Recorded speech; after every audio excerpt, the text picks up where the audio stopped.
et du Saint-Esprit. Amen. Faisons maintenant silence pendant un moment pour passer en revue nos actions et demander à Dieu de nous pardonner celles qui l'ont offensé ou qui ont offensé notre prochain.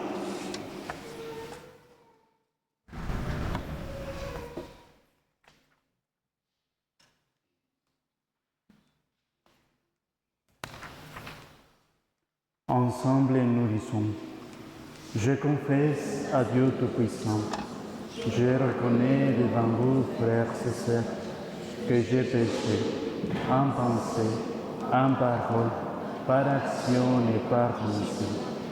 Oui, j'ai vraiment péché. C'est pourquoi je supplie la bienheureuse Vierge Marie, les anges et tous les saints, et vous aussi, frères et sœurs, de prier pour moi aussi. Que Dieu Tout-Puissant nous fasse miséricorde, qu'il nous pardonne nos péchés et nous conduise à la vie éternelle.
Un remerciement à la Sainte Vierge Marie de la part de Madame Feliciangeli Agnès, et aussi pour le repos éternel de Maria Emilia, pour le repos éternel de Maurice Riff et pour le repos éternel du Père Gilles Guénéry.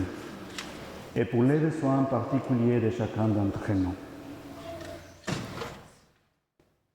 Les enfants,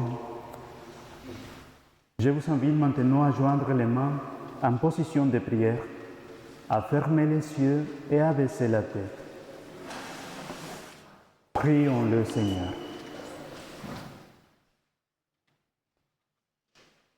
Dieu éternel et tout-puissant, dans ta tendresse inépuisable, tu combles ceux qui t'implorent, bien au-delà de leurs mérites et de leurs désirs. Répands sur nous ta miséricorde, en délivrant notre conscience de ce qui l'inquiète et en donnant plus que nous n'osons demander. Par Jésus-Christ, ton Fils, notre Seigneur, qui vit et règne avec toi dans l'unité du Saint-Esprit, Dieu, pour les siècles des siècles. Amen. Nous écoutons attentivement la parole de Dieu.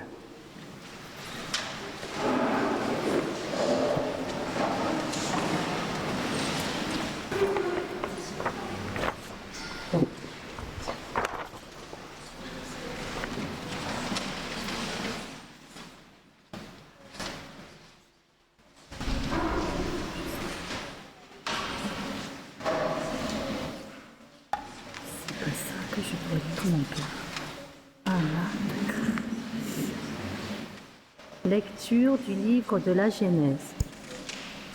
Le Seigneur dit, « Il n'est pas bon que l'homme soit seul. Je vais lui faire une aide qui lui correspondra. » Avec de la terre, le Seigneur Dieu modela toutes les bêtes des champs et tous les oiseaux du ciel, et il les emmena vers l'homme pour voir quel nom il leur donnerait. C'étaient des êtres vivants, et l'homme donna un nom à chacun. L'homme donna donc leur nom à tous les animaux, aux oiseaux du ciel et à toutes les bêtes des champs, mais il ne trouva aucune aide qui lui corresponde. Alors le Seigneur Dieu fit tomber sur lui un sommeil mystérieux et l'homme s'endormit. Le Seigneur Dieu prit une de ses côtes, puis il referma la chair à sa place. Avec la côte qu'il avait prise à l'homme, il façonna une femme et il l'amena vers l'homme. L'homme dit alors, « Cette fois-ci, voilà l'os de mes os et la chair de ma chair. » On l'appellera femme, Isha. Elle fut tirée de l'homme, Ish. À cause de cela, l'homme quittera son père et sa mère, il s'attachera à sa femme, et tous deux ne feront plus qu'un. Parole du Seigneur.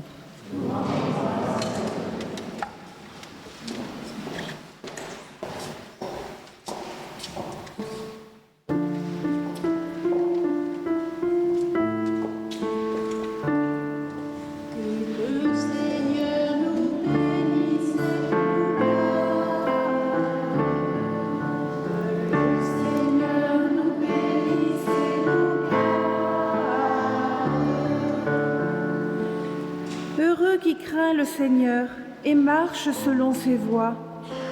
Tu te nourriras du travail de tes mains. Heureux es-tu, à toi le bonheur.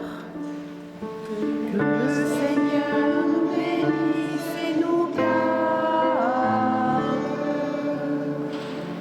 Ta femme sera dans ta maison comme une vigne généreuse, et tes fils autour de la table comme des plants d'olivier. Que le Seigneur nous bénisse et nous garde. Voilà comment sera béni l'homme qui craint le Seigneur. De Sion, que le Seigneur te bénisse. Tu verras le bonheur de Jérusalem tous les jours de ta vie, et tu verras les fils de tes fils. Paix sur Israël. Que le Seigneur nous bénisse et nous garde.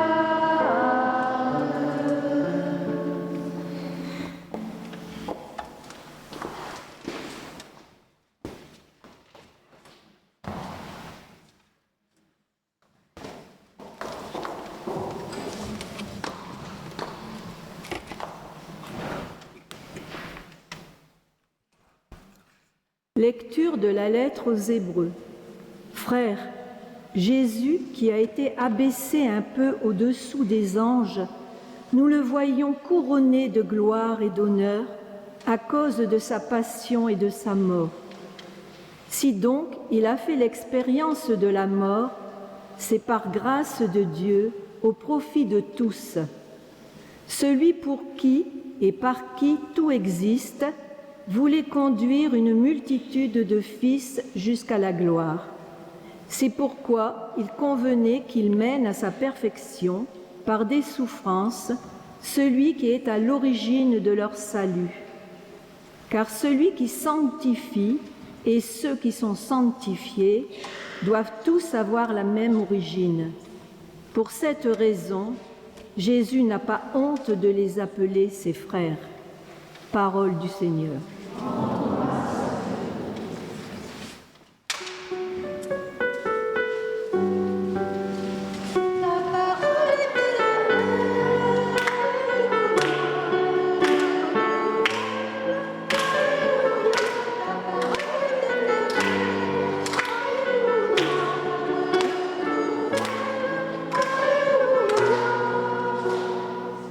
Si nous nous aimons les uns les autres, Dieu demeure en nous, et en nous son amour atteint la perfection.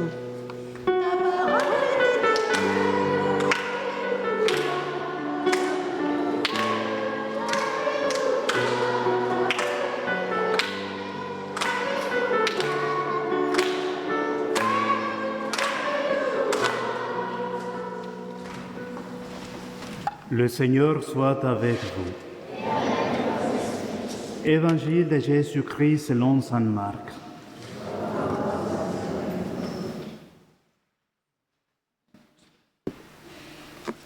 En ce temps-là, des pharisiens abordèrent Jésus et pour le mettre à l'épreuve, ils lui demandaient: est-il permis à Anne-Marie de renvoyer sa femme?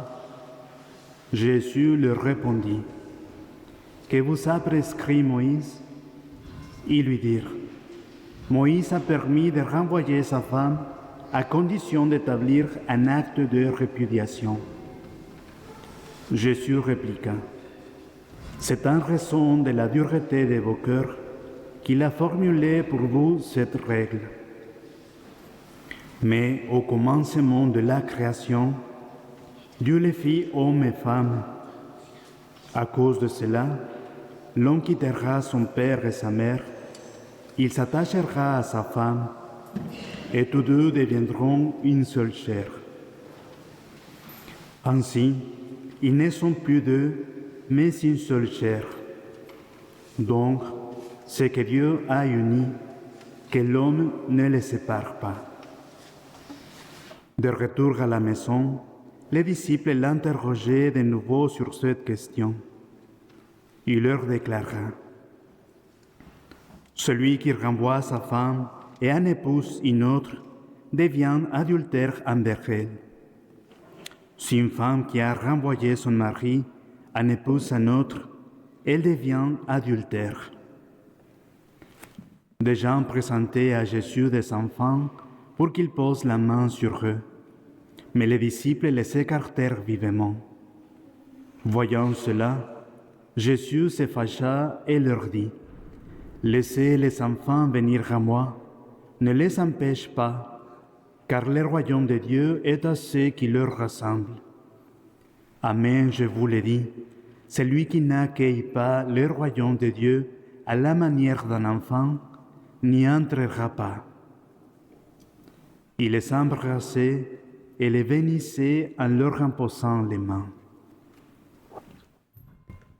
Acclamons la parole de Dieu. Vous pouvez vous asseoir un instant, s'il vous plaît.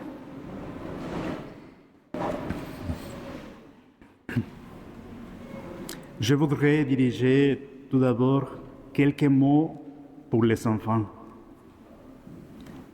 Dans l'évangile d'aujourd'hui, Jésus parle de l'amour et de l'importance de la famille. Il nous enseigne que Dieu a créé la famille pour que nous prenions toujours soin les uns des autres et que nous nous aimions. Il dit aussi que nous devrions être comme des enfants, comme vous, avec des cœurs simples et pleins de confiance en Dieu. Jésus nous rappelle qu'à la maison et partout, nous devons bien nous comporter en aidant nos parents, nos frères et nos sœurs. Jésus veut qu'il y ait de l'amour, du respect et de la paix dans notre famille. Lorsque nous aidons, lorsque nous sommes obéissants et traitons les membres de notre famille avec amour, nous faisons ce que Jésus nous demande de construire une famille heureuse et unie, exactement comme Dieu le veut. Aujourd'hui, je vais vous faire une demande. Je sais que vous le faites déjà. Je vous demande de continuer à le faire. Priez pour vos parents. Priez pour vos frères et sœurs. Priez chaque jour pour votre famille. Mais je vous demande surtout de prier pour vos parents, qu'ils tombent amoureux de Jésus-Christ, car c'est la clé principale pour qu'une famille reste unie. Merci les enfants pour votre exemple de vie. Maintenant, je m'adresse à toute l'Assemblée. L'évangile d'aujourd'hui est tiré du 10e chapitre de Marc. C'est un passage entièrement consacré à la famille. L'évangile est divisé en deux parties. C'est pourquoi je voudrais me concentrer sur 2 points. Premier point, Jésus parle de la indissolubilité du mariage. Ce que Dieu a uni, que l'homme ne le sépare pas. Malheureusement, beaucoup de gens voient dans ce commandement, qui est celui du Christ, un commandement que l'Église catholique suit fidèlement et scrupuleusement. Beaucoup de gens voient dans ce commandement une sorte de chaîne. Pourquoi l'Église ne me laisse-t-elle pas divorcer? Pourquoi l'Église ne me laisse-t-elle pas me marier une 2e, une 3e fois? Peut-être que la 3e fois sera la bonne. Pourquoi l'Église s'obstine-t-elle à me garder prisonnier? Mais il y a peut-être une autre façon de lire ce texte.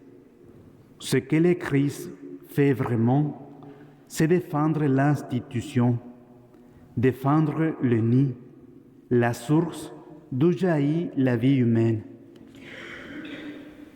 Où trouver la vie humaine si ce n'est dans le ventre de la femme? Et qu'y a-t-il de mieux pour cette femme et pour ce sang que de savoir qu'elle est aimée, que de savoir qu'elle est respectée, que d'avoir les fondements solides d'une institution qui échappe aux caprices de l'un ou de l'autre? En d'autres termes, ce que fait vraiment le Christ, c'est protéger l'avenir de l'humanité. Je crois que cette vision, cette perspective est très nécessaire aujourd'hui, parce que nous nous concentrons tellement sur la liberté de l'individu. Nous nous concentrons tellement sur l'individu ayant toutes les possibilités de choix, que nous oublions que si nous ne nous occupons pas des institutions, si nous ne nous occupons pas de la source d'où viennent ces mêmes individus, le coût social est épouvantable. En d'autres termes, quel est le coût pour la société de l'augmentation des divorces? Quel est le coût pour la société d'avoir des millions et des millions d'enfants qui ont souffert de leur plus jeune âge de toutes sortes de ruptures émotionnelles et psychologiques? Cela a-t-il un prix? Et ces dégâts? Qui parle de ces dégâts? Qui assume la responsabilité de ces dégâts?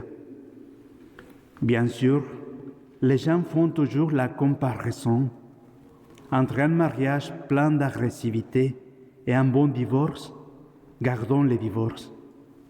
Mais le choix n'est pas entre ceux deux-là. Le choix est un mariage fondé sur le Christ, fondé sur l'Évangile. C'est ça le problème.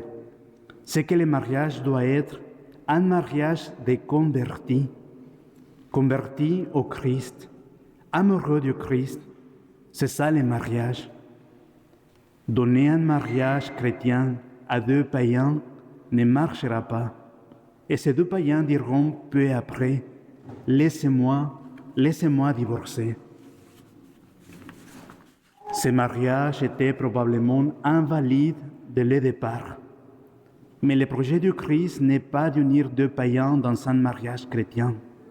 Le projet du Christ est d'unir deux convertis dans une institution solide qui promet un avenir à la société humaine. Notre deuxième point concerne une sorte de rupture qui s'est produite dans la lecture de l'Évangile, parce que toute la première partie de l'Évangile a trait au mariage, alors que la deuxième partie de l'Évangile semble n'avoir aucun lien. Nous pouvons dire, il est vrai que les mariages sont appelés à la procréation, à avoir des enfants, mais je ne comprends pas comment c'est lié, comment un thème est lié à l'autre, on peut se demander. Eh bien, les passages de l'unité conjugale indissoluble et la partie sur les enfants ont un lien très profond et ce lien, c'est le royaume de Dieu. Pour que le mariage soit indissoluble, il faut que Dieu règne dans les couples. Les couples ont des problèmes, des divergences d'opinion, des tensions, des moments difficiles. La vie humaine est toujours ainsi. Alors que se passe-t-il? La persévérance dans une vocation, dans n'importe quelle vocation, n'est possible que si Dieu règne dans notre vie. Il y a des moments difficiles. Si l'on reste uniquement sur le plan humain, l'égoïsme déguisé en liberté et en droit prédominera. Mais si Dieu règne dans un couple, il verra les obstacles comme des opportunités. Il verra les tentations comme des germes de victoire. Il verra la bataille d'aujourd'hui comme une victoire pour demain. Si Dieu y règne, c'est l'importance du royaume de Dieu dans la vie de l'homme, alors qu'il comprendra l'indissolubilité du mariage. Ceux qui croient au royaume de Dieu, ceux qui ont dit oui au royaume de Dieu par-dessus la douleur, les problèmes, les commérages, les calomnies, les gens qui se mêlent de tout, parce qu'il y a des gens qui se mêlent de la vie de mariage pour voir ce qu'ils peuvent obtenir. Par-dessus tout cela, si Dieu règne, le mariage est soutenu. Le mariage va de l'avant, le mariage réussit, mais il faut que Dieu règne. Il est maintenant plus facile de comprendre la deuxième partie de l'Évangile. Nous avons besoin que le royaume de Dieu vienne à nous, et pour cela, nous devons être comme des enfants. Jésus-Christ nous dit que si nous sommes comme des enfants, nous recevons le royaume de Dieu. Dieu règne en nous, et si Dieu règne dans cet homme, chef de famille, si Dieu règne dans cette femme, chef de famille, ce mariage persévère. Combien de temps persévère-t-il? 20 ans, 30 ans, 40 ans, tout ce qu'il faut, jusqu'à ce que la mort les sépare. Telle est la relation entre les deux textes. Nous devons commencer par recevoir le royaume de Dieu. Sans le royaume de Dieu, l'indissolubilité du mariage devient un lourd fardeau, un très lourd fardeau. Sans Dieu régnant dans les couples, la fidélité devient un fardeau. Et c'est exactement la même chose qui nous arrive à nous les prêtres. Si Dieu ne règne pas dans le corps du prêtre, nous serons infidèles à notre vocation sacerdotale. C'est-à-dire qu'en cela, il n'y a pas de différence avec les prêtres, avec les mariés ou les célibataires. Simplement, là où Dieu ne règne pas, la seule chose qui existe, c'est la rébellion. Et tout ce que Dieu ordonne est perçu comme un fardeau. Pour vivre n'importe quelle vocation, j'ai besoin que Dieu règne dans ma vie. Et comment Dieu peut-il régner dans ma vie? Seulement si je le reçois comme un enfant le reçoit. Demandons à Dieu la grâce d'apprendre des enfants, de leur capacité d'émerveillement, de leur innocence, de leur simplicité. Et demandons aussi à Dieu la grâce de protéger les enfants de tant d'attaques qui cherchent à leur voler leur innocence. Si nous protégeons la famille, nous protégeons les enfants. Dans les mariages, Dieu est le premier à s'engager. Il est le premier qui, par sa fidélité, assure, construit et rend possible la fidélité des époux et le bien-être de la famille. Amen.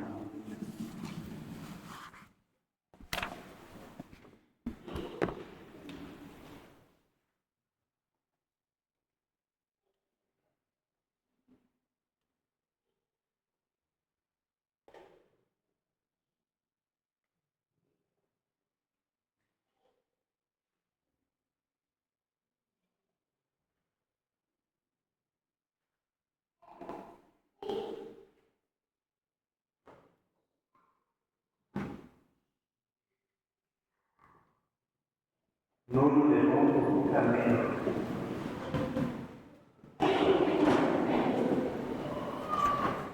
Je crois en Dieu, le Père Tout-Puissant, Créateur du ciel et de la terre, et en Jésus-Christ, son Fils unique, notre Seigneur, qui a été conçu du Saint-Esprit et né de la Vierge Marie, a souffert sous Ponce Pilate, a été crucifié, est mort et a été enseveli, est descendu aux enfers. Le troisième jour est ressuscité des morts, est monté aux cieux, est assis à la droite de Dieu, le Père Tout-Puissant, d'où il viendra juger les vivants et les morts. Je crois en l'Esprit Saint, à la Sainte Église catholique, à la communion des saints, à la rémission des péchés, à la résurrection de la chair, à la vie éternelle. Amen. Frères et sœurs, rassemblés pour la prière commune, supplions le Seigneur très bon pour nous-mêmes et pour tous les hommes.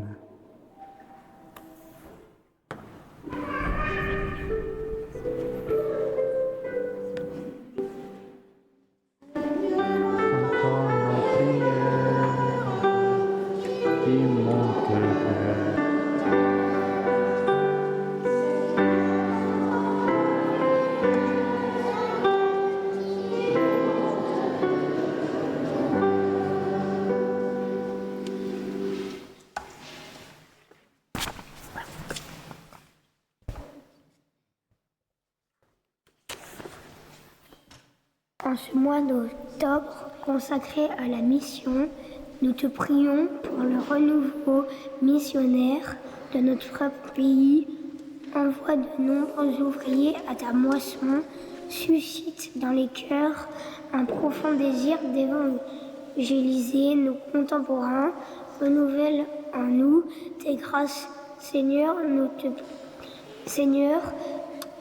pour qu'avec joie et ardeur, nous sachions toujours plus fidèlement témoigner et proclamer ton amour. Seigneur, nous te prions.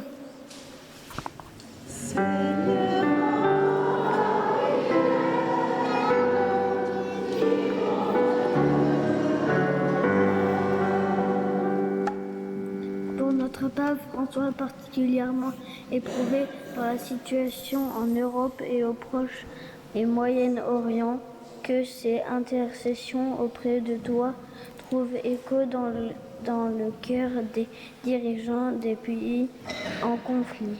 Seigneur, nous te prions.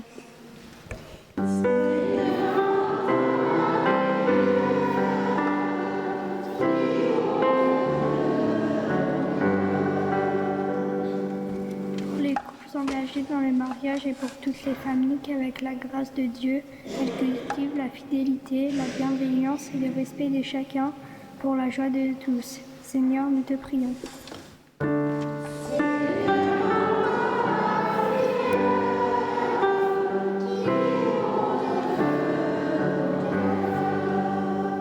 Pour la beauté de la nature dans notre région, pour la pluie, pour les fruits de la terre, que ton esprit nous aide, nous aussi, à porter du fruit et à contribuer au respect de la nature. Seigneur, nous te prions.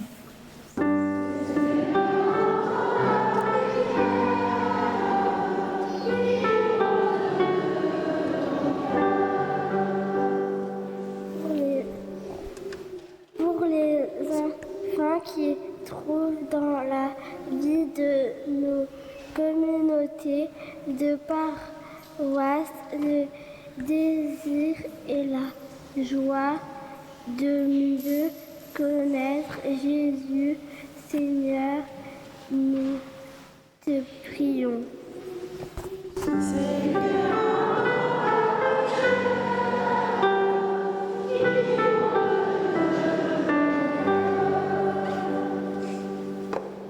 Dieu qui sauve tous les sauves.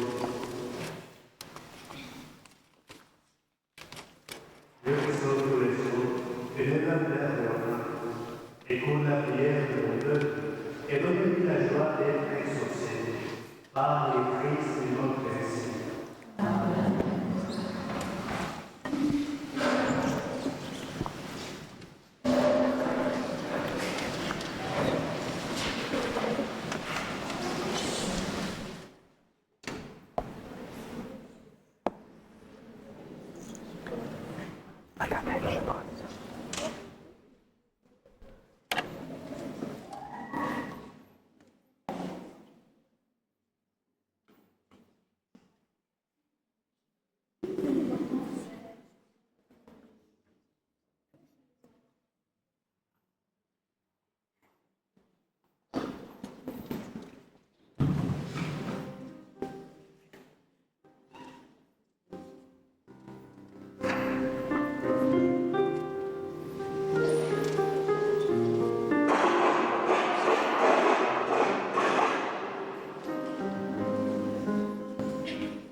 Et les vôtres, soient agréables à Dieu le Père Tout-Puissant. Je reçois de vos mains ce sacrifice à la louange et à la gloire de son nom, pour notre bien et celui de toute l'Église. Accueille, Seigneur, nous t'en prions, les sacrifices que tu as toi-même institués dans les saints mystères que nous célébrons pour te servir comme il convient. Sanctifie-nous pleinement pour ton œuvre de rédemption, par le Christ notre Seigneur. Le Seigneur soit avec vous. Élevons notre cœur. Rendons grâce au Seigneur notre Dieu. Vraiment, il est juste et bon pour ta gloire et notre salut, de t'offrir notre action de grâce toujours et en tout lieu. Seigneur Père très saint, Dieu éternel et tout-puissant, toi, le Créateur de tous les éléments du monde, Maître des temps et de l'histoire, tu as formé l'homme à ton image et lui as soumis l'univers et ses merveilles.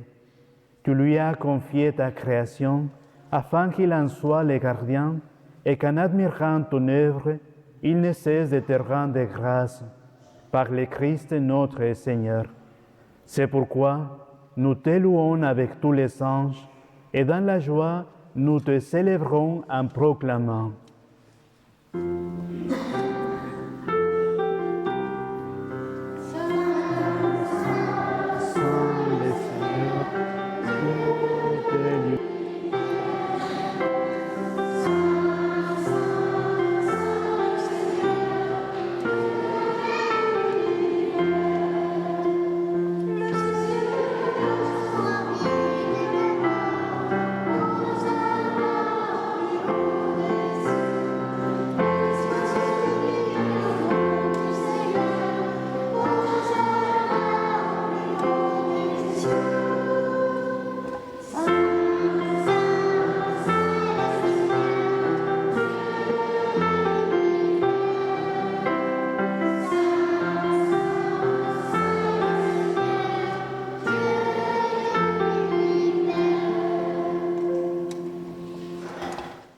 Tu es vraiment saint, Dieu de l'univers, et il est juste que toute la création proclame ta louange, car c'est toi qui donnes la vie, c'est toi qui sanctifies toutes choses par ton Fils Jésus-Christ notre Seigneur, avec la puissance de l'Esprit Saint.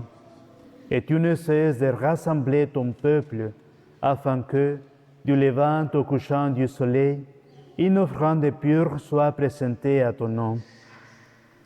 C'est pourquoi nous voici rassemblés devant toi, Dieu notre Père, et dans la communion de toute l'Église, nous célébrons le jour où le Christ est ressuscité d'entre les morts. Par lui, que tu as élevé à ta droite, nous te supplions de consacrer toi-même les offrandes que nous apportons. Sanctifie-les par ton Esprit, pour qu'elles deviennent le corps et le sang de ton Fils Jésus-Christ notre Seigneur, qui nous a dit de célébrer ces mystères.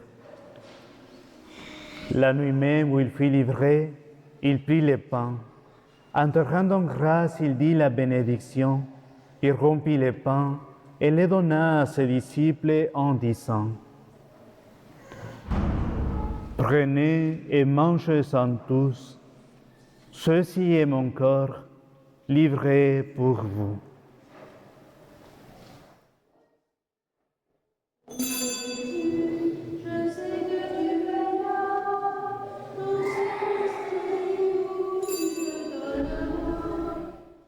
Ô Seigneur, est mon Dieu, Seigneur, est mon Dieu. De même, après le repas, il prit la coupe. En te rendant grâce, il dit la bénédiction et donna la coupe à ses disciples en disant: « Prenez et buvez-en tous, car ceci est la coupe de mon sang, le sang de l'alliance nouvelle et éternelle, qui sera versé pour vous et pour la multitude en rémission des péchés. Vous ferez cela en mémoire de moi.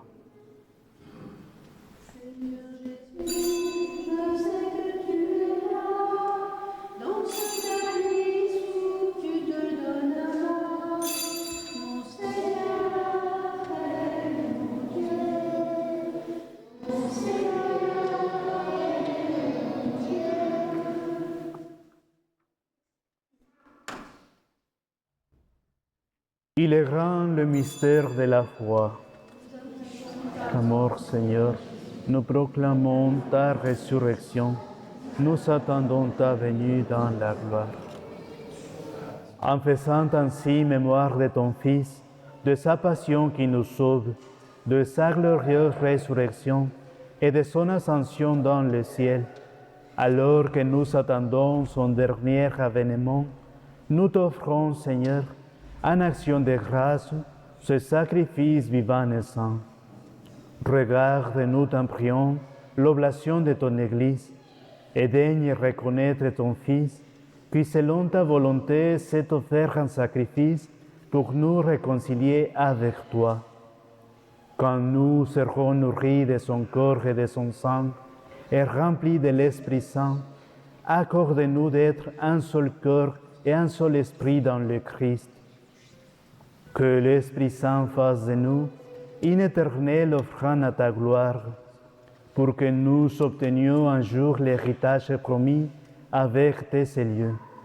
En premier lieu, la bienheureuse Vierge Marie, Mère de Dieu, avec Saint Joseph, son époux, les bienheureux apôtres, les glorieux martyrs, Saint Martin et tous les saints, qui ne cessent d'intercéder auprès de toi et nous assurent de ton secours. Et maintenant, nous te supplions, Seigneur, par le sacrifice qui nous réconcilie avec toi, étends au monde entier le salut et la paix. Affermis ton Église en pèlerinage sur la terre, dans la foi et la charité, en union avec ton serviteur, notre pape François, et notre évêque Dominique, et son coadjuteur François, l'ensemble des évêques, les prêtres, les diacres et tout le peuple que tu as racheté. Écoute en ta bonté les prières de ta famille que tu as voulu rassembler devant toi, en particulier la demande, la pétition de Félix, Angèle et Agnès. Dans ta miséricorde, ramène à toi, Père trécement, tous tes enfants dispersés. Pour nos frères et sœurs défunts, et pour tous ceux qui ont quitté ce monde et trouvé grâce devant toi, nous te prions. Pour le repos éternel de Maria Emilia, de Maurice Riff, du Père Gilles Guénéry.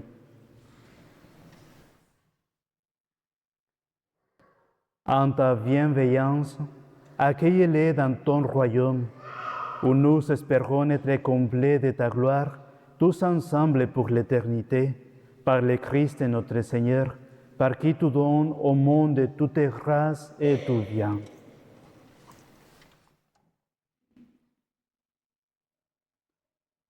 Par lui, avec lui et en lui, à toi, Dieu le Père Tout-Puissant, dans l'unité du Saint-Esprit, tout honneur et toute gloire pour les siècles des siècles. Amen.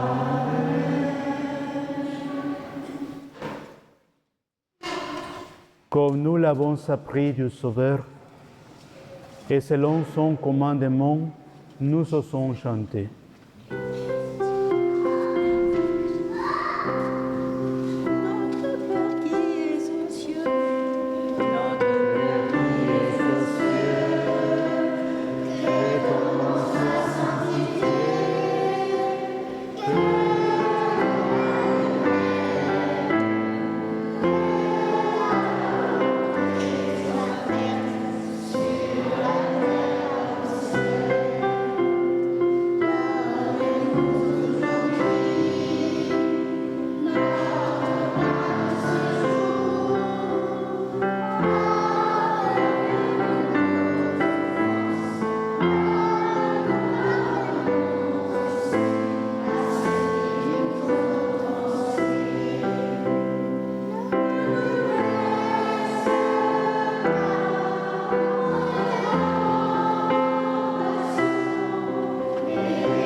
Délivre-nous de tout mal, Seigneur, et donne la paix à notre temps.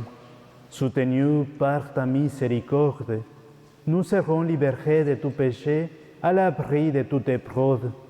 Nous qui attendons que se réalise cette bienheureuse espérance, l'avènement de Jésus-Christ, notre Sauveur. Car c'est à toi appartient.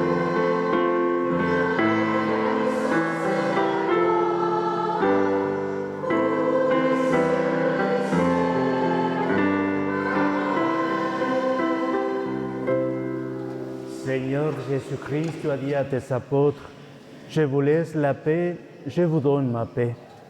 Ne regarde pas nos péchés, mais la foi de ton Église, pour que ta volonté s'accomplisse. Donne-lui toujours cette paix et conduis-la vers l'unité parfaite. Toi qui vis et règnes pour les siècles des siècles. Que la paix du Seigneur soit toujours avec vous. Dans la charité du Christ, donnez-vous la paix.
Voici l'agneau de Dieu, voici celui qui enlève les péchés du monde.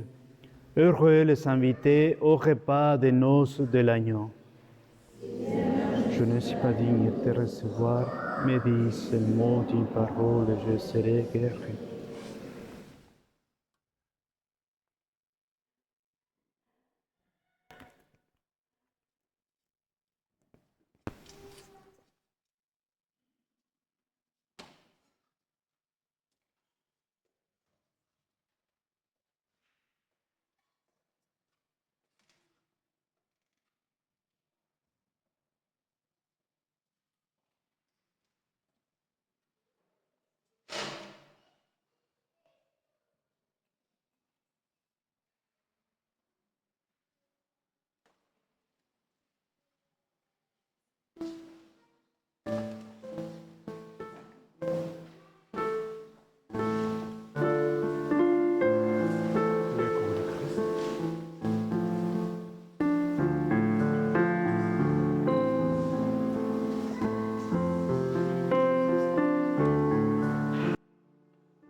Dieu Tout-Puissant, nous t'en prions, par la communion à ces sacrements, comble notre soif et notre faim de toi, afin que nous puissions devenir ce que nous avons reçu, par le Christ notre Seigneur. Vous pouvez vous asseoir un instant pour écouter les annonces paroissiales. Mercredi 9, groupe de louanges à Gare Réou à 19h30. Jeudi 10, première rencontre parcours avancé, approfondissement de l'IDFP, maison paroissiale Gare Réou, participation financière libre à 18h. Samedi 12, journée Kérigma à la Castille, ouverte à tous. Pour le lancement de l'année pastorale, la paroisse a besoin de votre participation. Pensez au covoiturage en vous manifestant à l'accueil. Je souligne cette invitation. Pendant l'homélie, j'essaierai de transmettre que nous avons besoin de tomber amoureux de Jésus-Christ. Si l'homme, si la femme, si l'être humain ne tombe pas amoureux de Jésus, c'est difficile, c'est impossible de rester unis dans la famille. Nous avons besoin de connaître qui est Jésus. Et pourtant, il y a cette journée Kérigma à la Castille. C'est ouvert à tous. Et si vous avez le temps, la disponibilité, je pose cette invitation. Du 7 à 11 octobre, le Père Thomas part en formation pour les prêtres vietnamiens. Nous nous levons pour recevoir la bénédiction. Et merci à tous et à toutes pour votre présence à cette messe de famille. Le Seigneur soit avec vous. Et que Dieu Tout-Puissant vous bénisse, le Père et le Fils et le Saint-Esprit.